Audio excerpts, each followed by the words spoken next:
Good morning class 10। हम पढ़ रहे थे रामदास कविता जिसका कवि का नाम है रघुवीर सहाय। हम पिछले क्लास में आप लोगों को पढ़ाया था रामदास कविता कि कविता का सारांश हमने आप लोग को बता दिया था। आज हम लोग इस कविता को पढ़ेंगे। आप अपने पुस्तक के निकाल लीजिएगा पेज नंबर 26 निकालिएगा। इस कविता को हम आज पढ़ते हैं। कवि लिखता है, चौड़ी सड़क गली पतली थी, दिन का समय घनी बदली थी। चौड़ी सड़क गली पतली थी, दिन का समय घनी बदली थी। रामदास उस दिन उदास था, अंत समय आ गया पास था। उसे बता ये दिया गया था कि उसकी हत्या होगी। रामदास कौन है? रामदास एक आम आदमी है जो अत्याचार तथा अनाचार का विरोध अकेले ही करता है।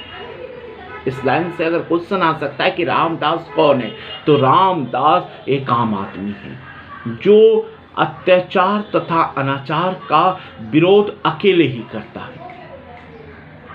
इस पद्यांश में रघुवीर सहाय कहते हैं कि रामदास एक आम आदमी है।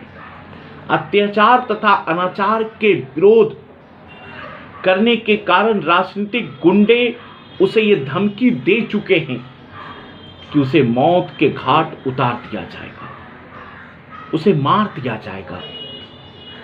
अपनी हत्या की आशंका से भयभीत वो बाहर निकला। अपनी हत्या के आशंका से भयभीत रामदास बाहर निकला। किस समय निकला? दिन का समय था, घने बादल छाए हुए थे।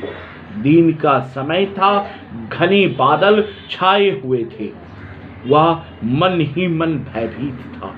रामदास डरा हुआ था। क्यों डरा हुआ था? क्योंकि उसे पता था हत्यारा उसे आज उसकी हत्या कर देगा। भयभीत था कि हो ना हो हत्यारा उसकी ताक में होगा। उसे लगा कि उसका अंत समय आ गया, क्योंकि उसे पहले से ही धमकी मिल चुकी थी, पहले से ही मारने की धमकी मिल चुकी थी और उसे ये पता था कि हत्यारा उसे मार देगा। सड़क पर नजर आती उसकी हत्या कर दी जाएगी। उसे ये पता था।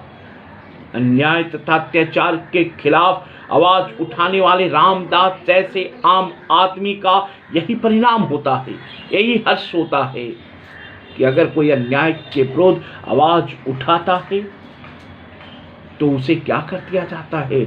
मार दिया जाता है। ये काव्यगत सौंदर्य है इस पंक्ति का कि अन्याय के विरुद्ध आवाज उठाने का हर्ष, अन्याय के विरुद्ध आवाज उठाने का परिणाम यही होता है। कविता के पंक्तियों में पाठकों में राजनीतिक व्यवस्था के प्रति आक्रोश जगाती है। कवि लिखता है, फिर क्या होता है? धीरे धीरे चला अकेले, सोचा साथ किसी को ले ले। धीरे धीरे चला अकेले, सोचा साथ किसी को ले ले। फिर रह गया शक पर सब थे, सभी मौन थे, सभी निहत थे, सभी जानते थे कि उस दिन उसकी हत्या होगी।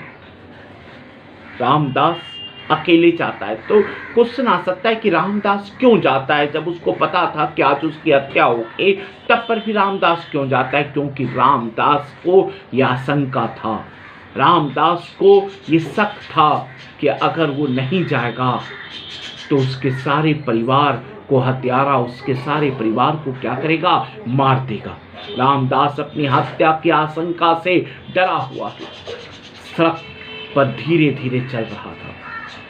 एक बार उसने सोचा सुरक्षा के लिए किसी को साथ ले लें, फिर भी वो यही सोच कर रह गया कि सब लोग तो निहत्थे हैं, सब लोग तो निहत्थे। हत्यारा के पास तो हथियार होगा, हत्यारा के पास तो सामान होगा।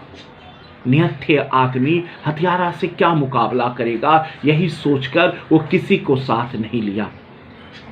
आदमी ऐसी परिस्थिति में भला उसकी सुरक्षा क्या कर पाएगा। रामदास को सड़क पर देखने वाले को लोग भी मौन थे, देखने वाले भी लोग मौन थे। उन्हें यह पता था कि हो ना हो आज रामदास की हत्या कर दी जाएगी। अन्याय तथा अनाचार के खिलाफ आवाज उठाने वाले रामदास जैसा आदमी का हर्ष और परिणाम क्या होता है, यही होता है। आज हम लोग इतना दो पैराग्राफ आज हम लोग पढ़ा है, 2 और बचा हुआ है, वो हम लोग नेक्स्ट क्लास में पढ़ेंगे।